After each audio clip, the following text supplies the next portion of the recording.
তো দর্শক, আজকের ভিডিওতে দেখাবো যে বাঁশের গোড়া দিয়ে কত কিছু যে তৈরি করা যায়। আজকে না দেখলে বুঝতেই পারবেন না চায়নারা কত সুন্দর করে দিয়ে আমরা, এটি হচ্ছে বাঁশের একটি গোড়া।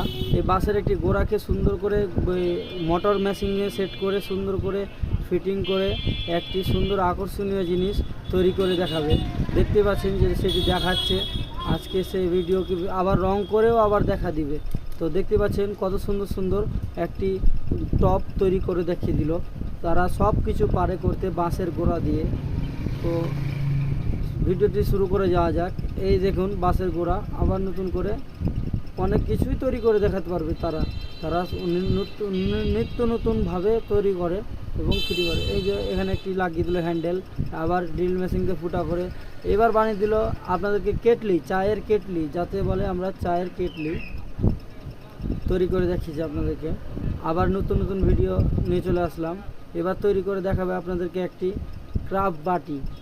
ক্রাফট বাটি বাঁশের গোড়া দিয়ে, মানে বাঁশের যেটা বলি আমরা তুলে ফেলে দিই মুড়া বলি, এই মুড়াকে সুন্দর করে দিয়ে তৈরি করে একটি বাটি তৈরি করে দেখালো।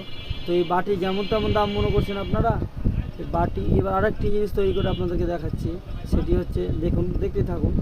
সেটি একমাত্র না দেখলে বুঝতেই পারবেন না। এই সুন্দর মতন ভিডিওগুলো পেতে আমাদের চ্যানেলটি আমাদেরকে ফলো করে রাখুন।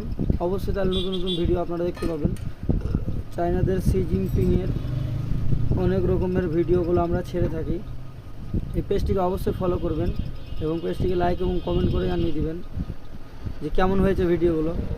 দেখতেই পাচ্ছেন আবারও বাঁশের গুঁড়া দিয়ে কেটে, মোড়া কেটে সুন্দর করে ফিটিং দিয়ে স্কেলিংয়ের মাপ করে আবারও সুন্দরভাবে কি তৈরি করে দেখাচ্ছে। আপনারা না দেখলে বুঝতেই পারবেন না, দেখাবো তারপরে আপনারা বুঝতে পারবেন। এটি একটি চামচ এবং বানিয়ে দিল। এই সুন্দর সুন্দর জিনিসগুলো কোনো অনেক টিকসই এবং জীবাণুমুক্ত, শতাংশ মুক্ত হয়ে থাকে।